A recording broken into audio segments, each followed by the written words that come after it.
Salut les amis, j'espère que vous allez bien. Bon, je voulais vous faire une petite vidéo que j'ai toujours voulu faire depuis longtemps, j'y réfléchis. C'est vous parler un petit peu de l'historique de toutes les voitures que j'ai eues, avec chacune des anecdotes.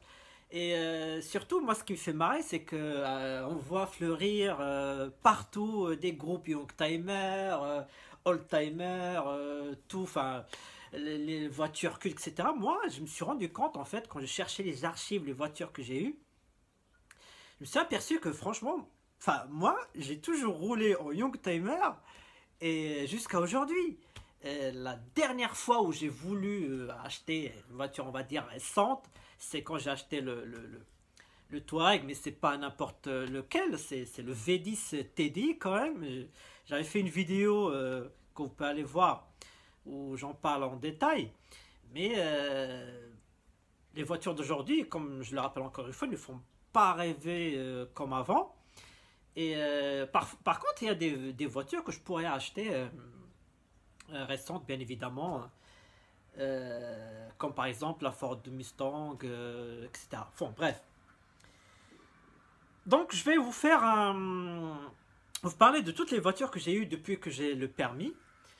Et je vais vous faire défiler les photos, etc. Et voilà, j'espère que ça va vous plaire. Vous savez pourquoi je regarde à gauche?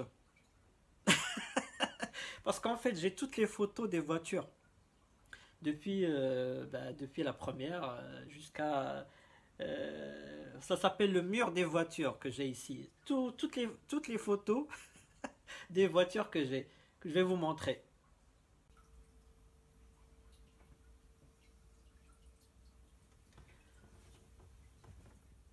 Alors, je vais commencer par la première voiture que j'ai eue vraiment.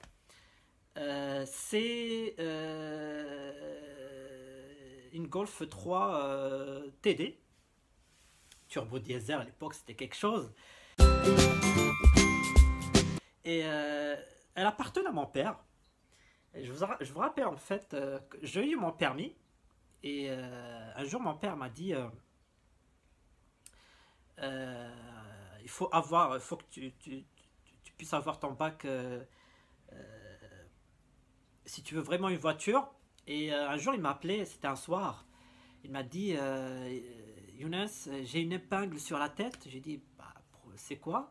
Il m'a dit c'est ton bac, il faut vraiment que tu puisses avoir ton bac, etc. Mon père, il est très carré, etc. C'est vraiment quelqu'un qui. Voilà, les études, etc. Bon. Donc j'ai mon bac, etc. Et je me suis inscrit à l'université et c'était le jour de la rentrée.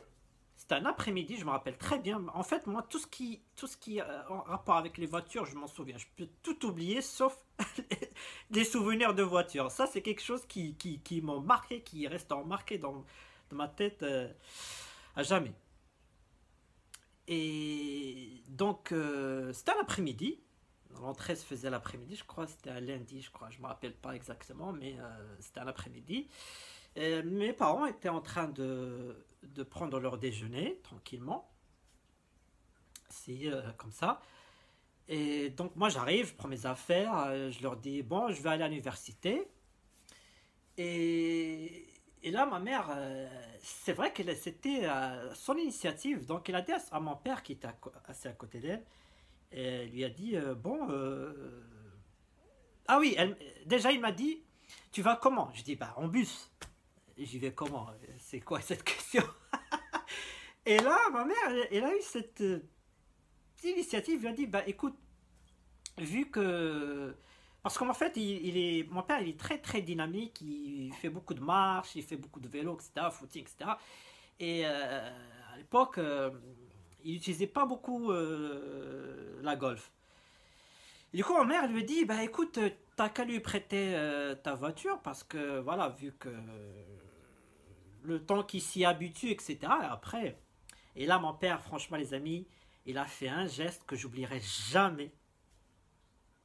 Il m'a regardé, il m'a regardé comme ça, avec un petit sourire. Ce petit sourire, et en fait, le message est passé, quoi. Et là, je me souviens très bien. Je sais pas si j'ai des clés là.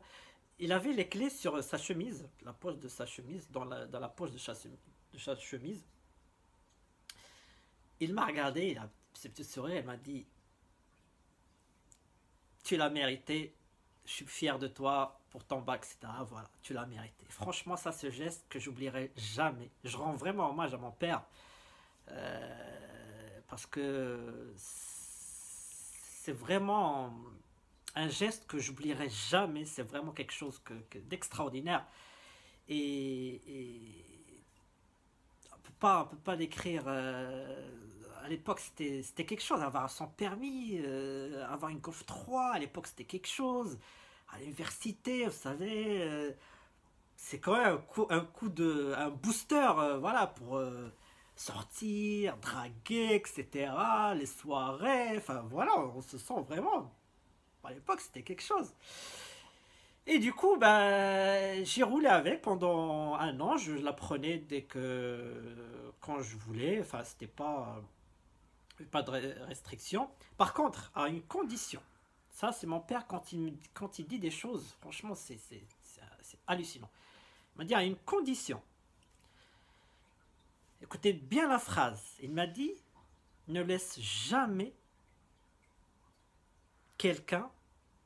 Écoutez bien, jamais quelqu'un pisser dans le réservoir. Et ça, c'est quelque chose de. Je pense que vous l'avez compris. J'ai dit pourquoi? Il m'a dit parce que tu ne seras jamais maître de ta voiture. Et c'est vrai. Hein. Quand vous laissez quelqu'un mettre de l'essence dans votre voiture, il va vous dire viens, on passe par là, viens, tu m'attends ici, viens, on va chez l'autre. C'est pas toi qui va être maître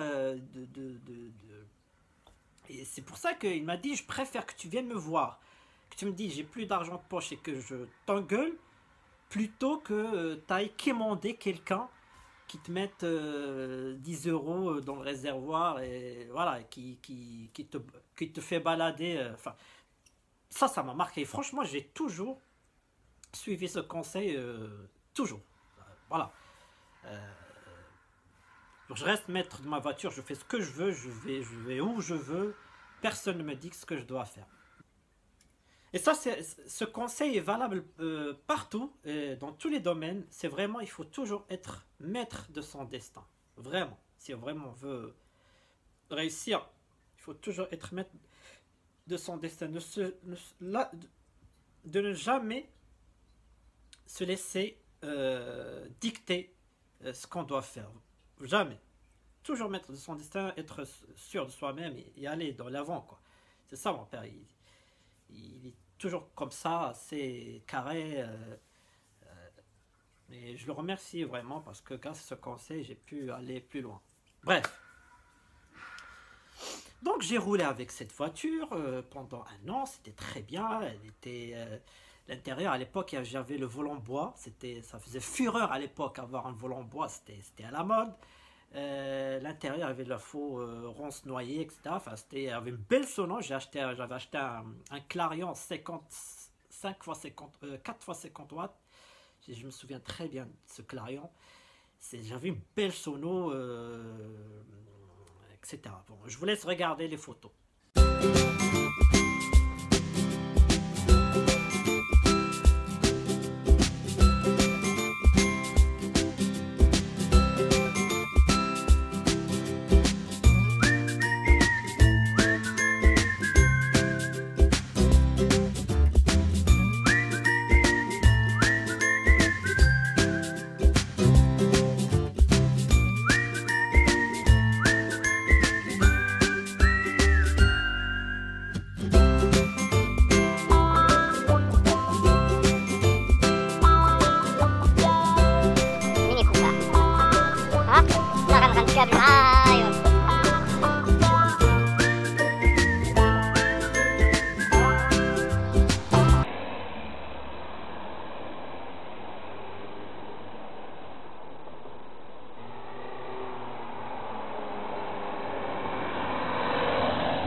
rendre hommage à mes parents vraiment parce que ils savaient très bien que j'adorais les voitures et j'ai eu la chance vraiment d'avoir une dès que j'ai eu mon permis, ce qui m'a vraiment, j'ai pas eu ce manque en fait et vraiment je leur rends hommage et merci beaucoup. Ensuite, là j'ai acheté ma première vraie voiture. J'ai acheté une Super 5. Et moi, vous savez, moi j'achète avec un coup de cœur. J'étais en train de me balader, j'ai trouvé une belle Super 5, propre, avec un petite affiche à vendre. Donc je prends le téléphone, j'appelle le mec. Et il était très sympa, il m'a dit voilà, elle est à vendre sans contrôle technique. J'ai dit bah écoutez, déjà venez voir, comme ça je la vois, je l'essaie, etc. Après on discutera. Et par contre j'avais exigé le contrôle technique, donc il a fait le contrôle technique, etc. Enfin tout s'est très bien passé. C'est une voiture, qu'est-ce que je peux dire, elle est très fiable, jamais eu de souci avec. Je l'ai revendue à un ami, malheureusement, il l'a très mal entretenue. Je pense qu'elle est finie à la casse. Je crois il avait fait un joint de culasse. À l'époque, ça coûtait rien du tout, hein, des voitures comme ça. Bref, en tout cas, voilà, c'était ma première vraie voiture que j'ai achetée avec mon propre argent, mes propres sous. Je vous laisse regarder les photos. Donc la Super 5, c'est vraiment la première voiture où j'ai commencé vraiment à voyager, faire des road trips, etc. Je suis allé à Montpellier avec. Vraiment, c'est vraiment la première voiture où j'ai vraiment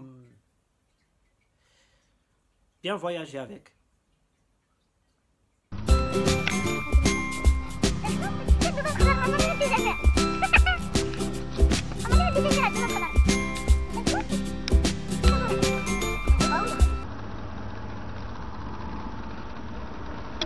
Aux Champs-Élysées à 7 h du matin.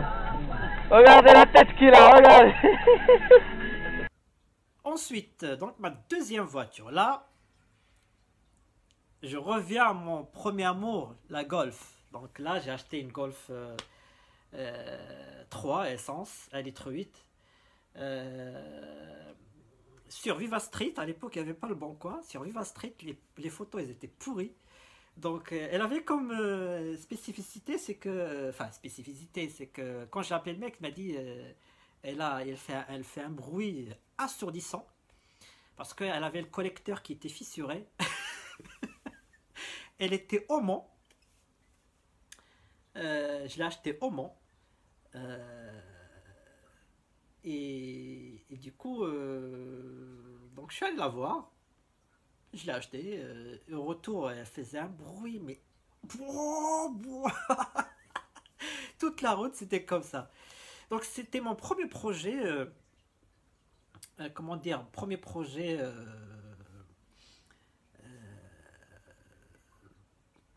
On va dire de rénovation, restauration, on va dire. Mais c'était pas vraiment de la grosse rénovation. Mais j'avais refait les bosses, etc. J'avais refait la peinture du capot. Euh, Qu'est-ce que j'avais fait? J'ai mis des belles jantes. Enfin, j'ai tout refait dessus. J'ai de la sono. Euh, voilà, c'était mon premier projet où j'ai commencé vraiment à mettre les mains dans le cambouis, comme on dit, hein, dans la mécanique, etc., restaurer. C'est vraiment une très belle expérience. Ensuite, je vous laisse regarder les photos.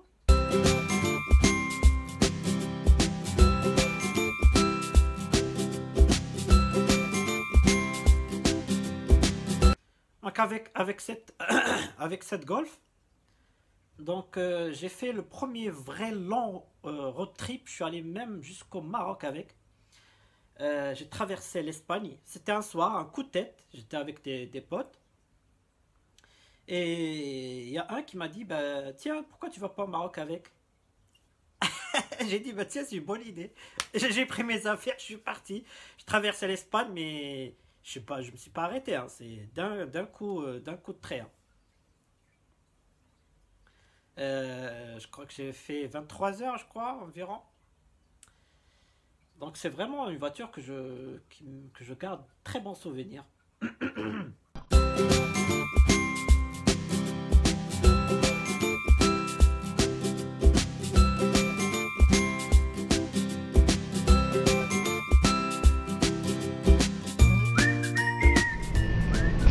C'est à Francfort.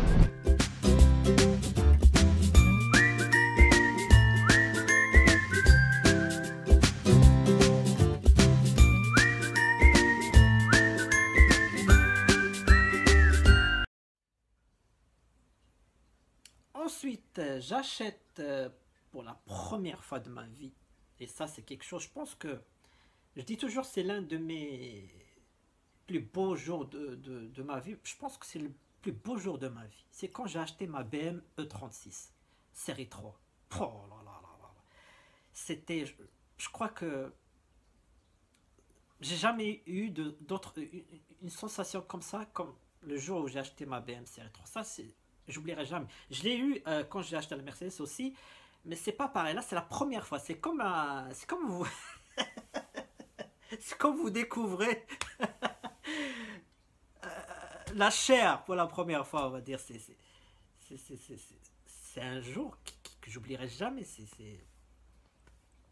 Donc, je l'ai acheté, c'est un professionnel à Châlons-Champagne qui joue à du foot. Alors, l'histoire, c'est que, pareil, sur Rival Street, donc j'appelle le mec, j'y vais le voir, je vais voir la voiture. J'étais parti avec un ami. Déjà, c'était mal parti parce qu'elle a refusé de démarrer. Bon, c'est là où malheureusement le vendeur est en position, on va dire, en position en faiblesse parce que voilà, il a voulu vendre la voiture, mais ça t'a avéré qu'elle a quand même eu quelques petits soucis. Bon, on est parti, il a acheté une nouvelle batterie, on l'a mis, ça a démarré au quart de tour. Et ensuite, on a fait un petit tour. Bon, voilà, j'ai négocié, je l'ai acheté vraiment pas cher. Vous savez, moi, je parle jamais d'argent. J'aime pas dire, voilà, j'ai acheté celle-là 1000 euros, celle-là 2000 euros, celle-là 3000 euros, celle-là 20 000 euros. L'argent, c'est pour la passion, on s'en fout. Du coup, voilà, par contre, le moment où j'avais pris mon carnet de chèques il m'a dit non, non, non, pas de chèque, cash. Voilà, et je l'ai acheté à Châlons-Champagne, moi j'étais à Troyes. Et il fallait que je revienne à la banque, reprendre de l'espèce. Cette nuit-là, je crois que j'ai pas dormi, hein. J'ai juste envie d'aller la chercher. Bon. Donc je suis allé la chercher, le lendemain, avec mon pote encore une fois. Et celle-là, franchement, c'est le premier vrai projet de restauration de A à Z. C'est-à-dire que j'ai refait la peinture complète. J'ai tout refait dessus. Je crois que je me suis ruiné carrément en, en restaurant cette voiture. Je l'ai laissée dans un état mais plus qu'impeccable. Je crois que je la regrette aujourd'hui plus que jamais parce que j'ai tout refait dessus. Tout, la sellerie. J'ai même refait la sellerie, quoi. Et franchement, aujourd'hui, j'aurais bien aimé. Je suis même allé chercher sur un groupe E36 pour voir si jamais je pouvais la retrouver. Bon. La petite anecdote, c'est que j'ai reçu le vendeur, il était content quand il l'a acheté. Quand il est reparti, il a été flashé à 175, je crois. J'ai reçu le PV, bon, j'ai contesté.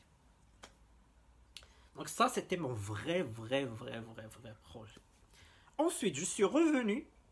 Donc, je vous laisse regarder les photos.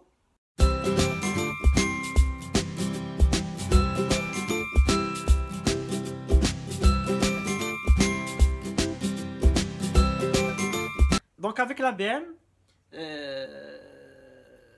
j'ai fait mon premier vrai road trip avec des potes. Pareil, on est parti, on a traversé l'Espagne, on est parti jusqu'au Maroc avec. C'était vraiment un très beau souvenir.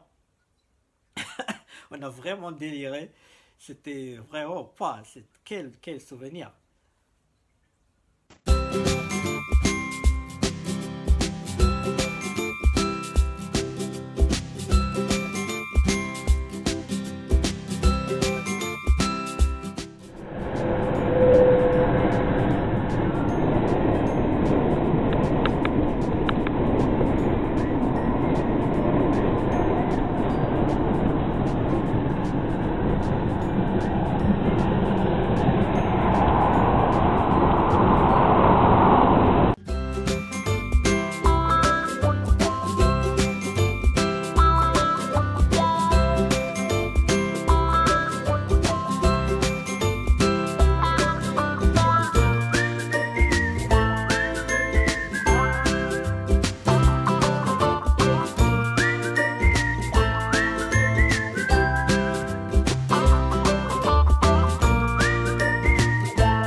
Donc au même moment que j'ai eu la E36,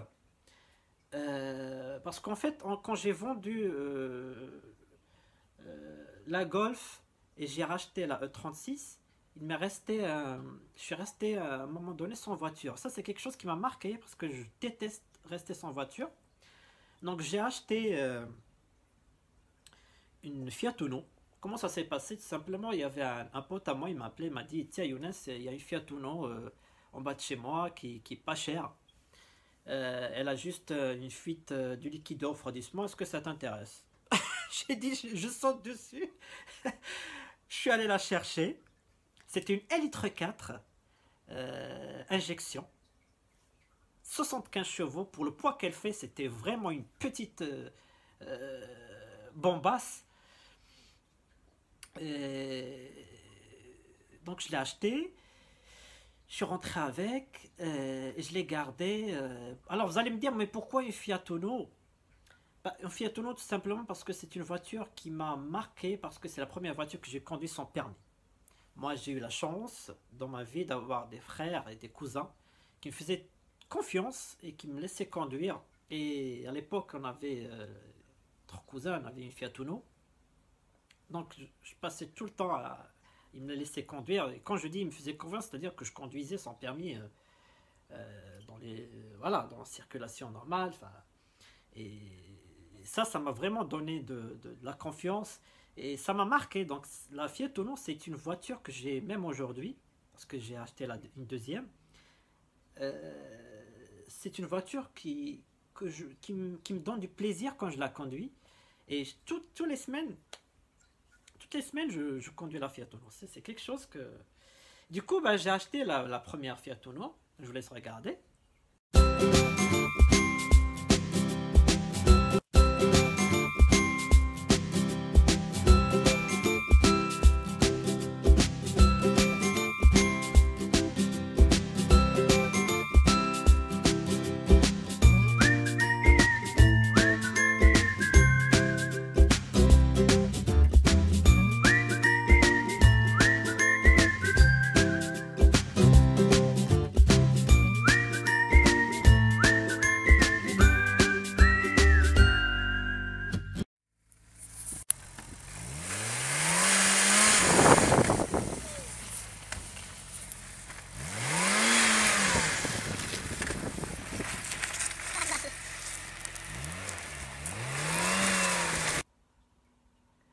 Donc ensuite, je suis revenu à mes premiers amours, la Golf, donc la Golf 4. C'était quand même à l'époque la référence des voitures à avoir, surtout le TDI. Donc je l'ai acheté en TDI. 110 je crois. 110, oui, 110. Et donc celle-là, je l'ai acheté à Perpignan. Pareil aussi, je suis allé au Maroc avec. Pareil.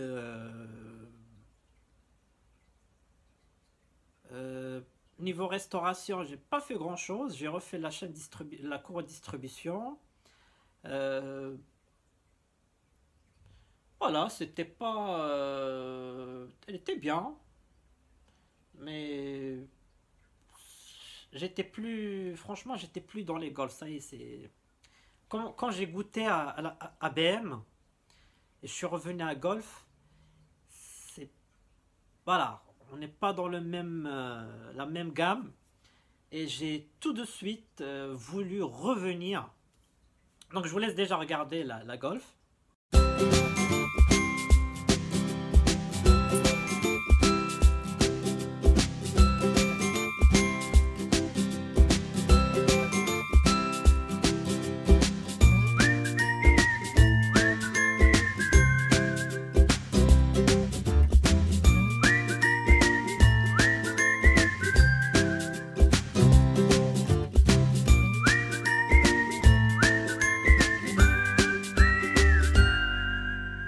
Donc ensuite, j'ai toujours voulu revenir chez BM. Et là, on repasse à une autre catégorie, c'est la BM E39. La 525 TDS. Celle-là, elle était toute option. À l'époque, c'était le pack luxe. Téléphone, tralala, tout. Le volant, bois, les boutons, etc. Elle avait tout. C'était une voiture extraordinaire. Je l'ai achetée à Sedan. J'ai pris le train, je me souviens très bien. C'était une voiture exceptionnelle. Elle avait 440 000, je crois, quand je l'ai achetée. Increvable, j'ai jamais eu le moindre problème avec. La série 5, franchement, la E39, c'est une voiture que j'aimerais bien un jour racheter, si j'ai de la place.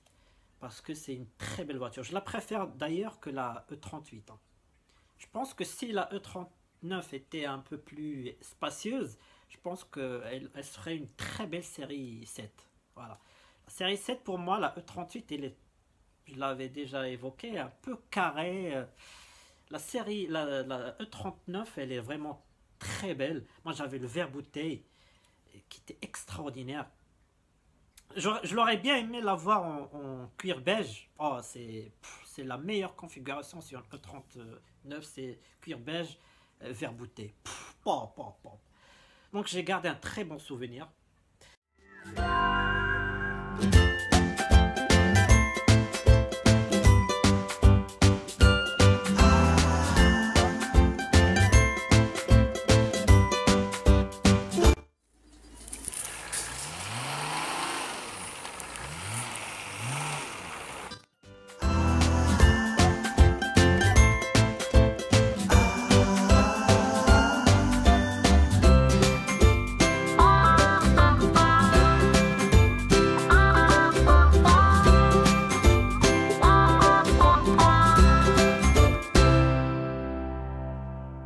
Pareil aussi, je suis allé au Maroc avec. Impeccable, rien à dire. Donc celle-là aussi, j'ai restauré en fait la pompe qui avait une petite fuite. Qu'est-ce que c'est galère sur un 525 TDS. On a tout démonté, le radiateur, etc. C'était un boulot de dingue. Je crois que de 8 h du matin jusqu'à 18 h du soir, hein, pour tout refaire. Mais elle est repartie. Heureusement que la main d'œuvre au Maroc, ça coûte rien du tout. Hein. Oh là là. Là je filme, allez Mehdi. Montre-la Aqualab. Tu dis quoi Mehdi? Regarde son programme d'Aqualab.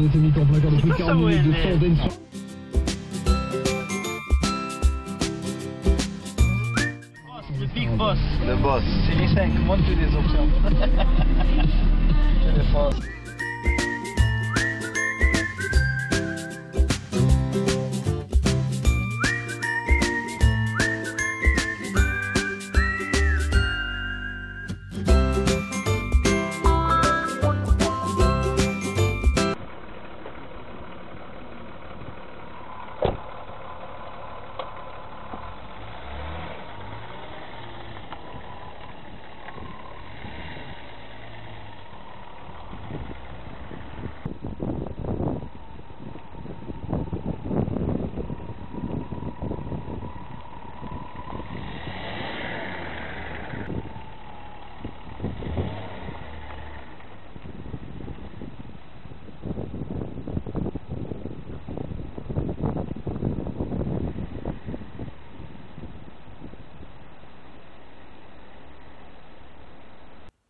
après la BM, donc j'ai acheté une 307 HDI, 90 chevaux. Je voulais absolument, après la E39, il me fallait absolument une voiture très rapidement, en attendant d'acheter quelque chose de bien. Donc j'ai acheté une 307. C'est une voiture que je détestais, parce que j'étais pro Volkswagen. Et malheureusement, je l'adorais. Je l'aimais tellement que je la détestais parce que j'étais amoureux de Golf. Mais comme je me suis fâché avec Volkswagen quand ils ont sorti l'horrible Golf 5, malheureusement c'est la plus moche des Golf, c'est la Golf 5, bah, je me suis retourné vers 307, peut-être par vengeance, mais voilà. Mais 307 c'est une très belle voiture, 90 chevaux, elle était impeccable, elle roulait très bien, elle n'avait aucun souci. Elle n'avait pas le phare.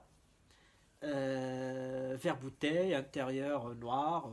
Bon, c'est une voiture de Monsieur Tout le Monde qui m'a vraiment dépanné quand j'avais besoin rapidement d'une voiture.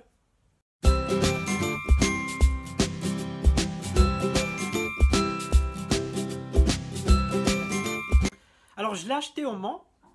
Elle avait une petite particularité, enfin une particularité, mais plutôt un défaut. C'est que le clignotant gauche ne fonctionnait pas.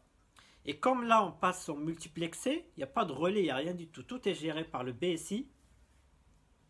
Et pour réparer cette panne, il faut changer carrément le BSI, quoi. Cherche pas à comprendre, il faut changer le BSI.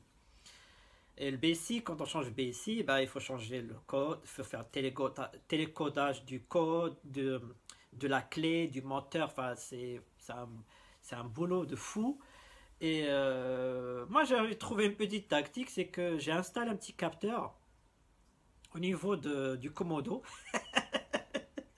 Du coup, quand j'enclenche le clignotant gauche, ça enclenche le petit capteur et ça clignote. J'ai installé un relais de la Fiat Uno, tiens. Je suis allé à la casse, j'ai installé un petit relais dans le coffre, relié au allume-cigare du coffre. Et j'ai installé un petit clignotant avec le faisceau propre et tout. Et ça, je l'oublierai jamais. Ça, c'est quelque chose.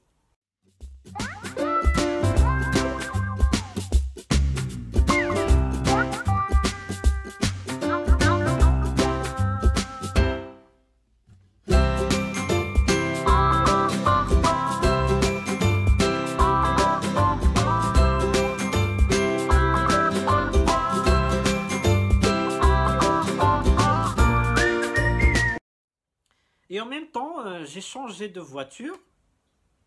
J'ai acheté... bon, la Fiat Uno Essence, elle a fini à la casse parce qu'il y avait trop de réparations à faire dessus. Et à l'époque, comme ça coûtait rien du tout, bah, j'ai racheté de suite une Fiat Uno, cette fois une version plus jolie, version estivale, avec toit ouvrant, etc., avec les pare-chocs peints, et très belle. C'est un diesel, à litre 7. J'avais déjà fait une vidéo sur ça. Et elle appartenait à un gendarme. Et très bien entretenue. Je l'ai jusqu'à aujourd'hui. Donc comme je l'ai dit tout à l'heure, je roule avec quasiment toutes les semaines pour faire les courses. À chaque fois que je vais faire des magasins, etc., je prends la Fiat Uno. C'est une voiture que je vais garder. C'est une voiture pratique qui me donne du plaisir. Quand je dis ça me donne du plaisir quand je la conduis. Déjà les souvenirs quand j'avais pas encore le permis, c'est une voiture qui m'a marqué.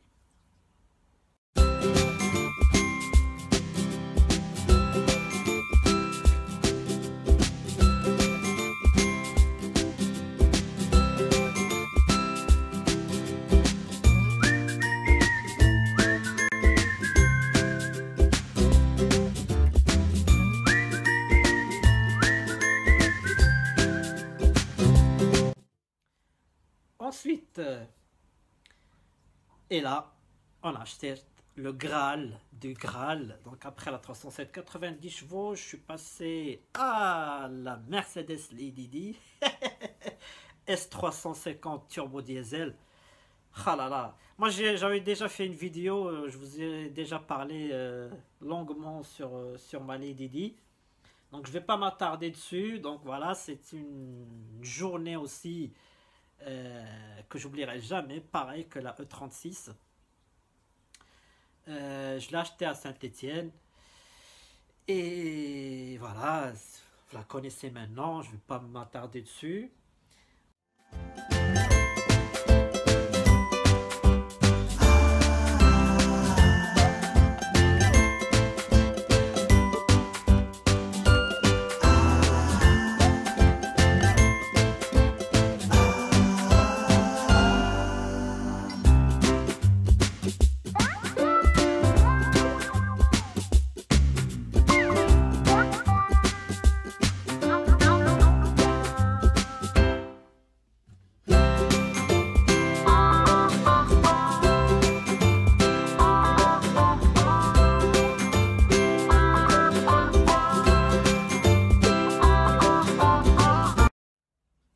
Et avec les Didi, je suis aussi, c'est la dernière fois que je vais au Maroc en voiture.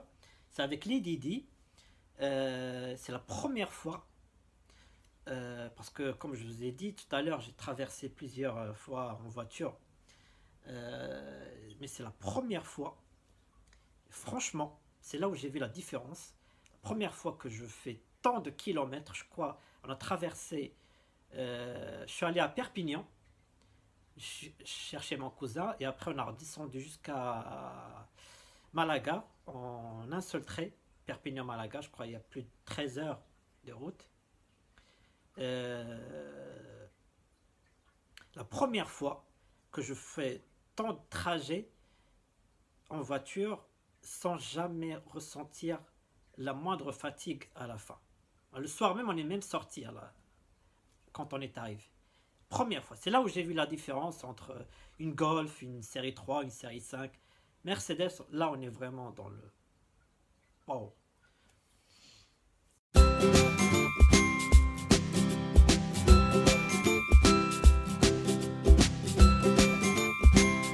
Ensuite, j'ai acheté donc le Touareg V10 TDI que vous connaissez, que je vous ai déjà parlé sur une autre vidéo. Je vais pas encore ajouter.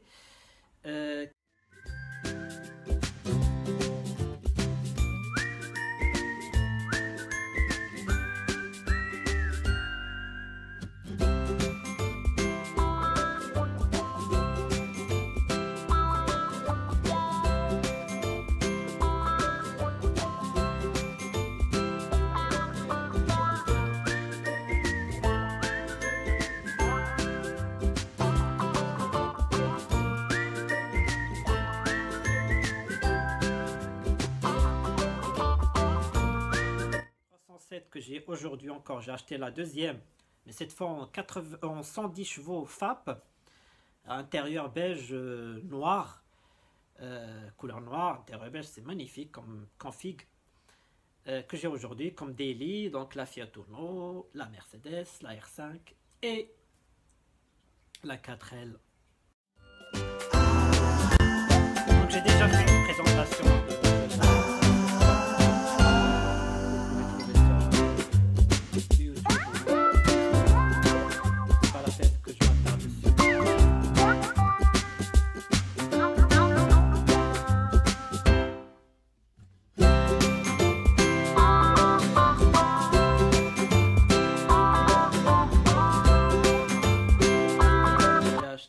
donc la R5 donc, que vous connaissez aussi. J'ai déjà présenté une vidéo pendant plus d'une heure à vous la présenter.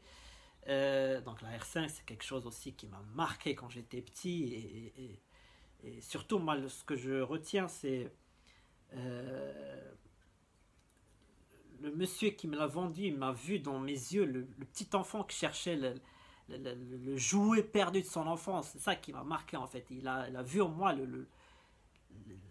cet amour pour cette voiture. Il me l'a vendu. Je savais très bien que... Et en plus, il ne voulait pas la vendre à un spéculateur qui va l'acheter. C'est une fasule quand même.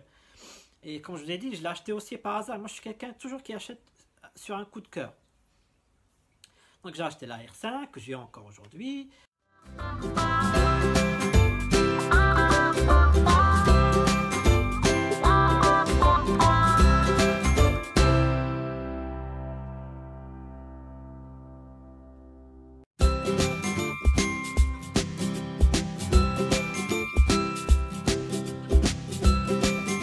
Et la 4L que j'ai acheté, que j'ai fait le 4L Trophy avec.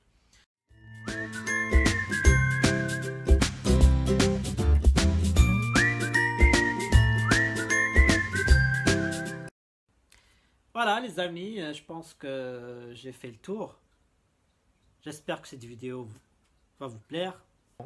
Allez, bisous, à bientôt, bye bye.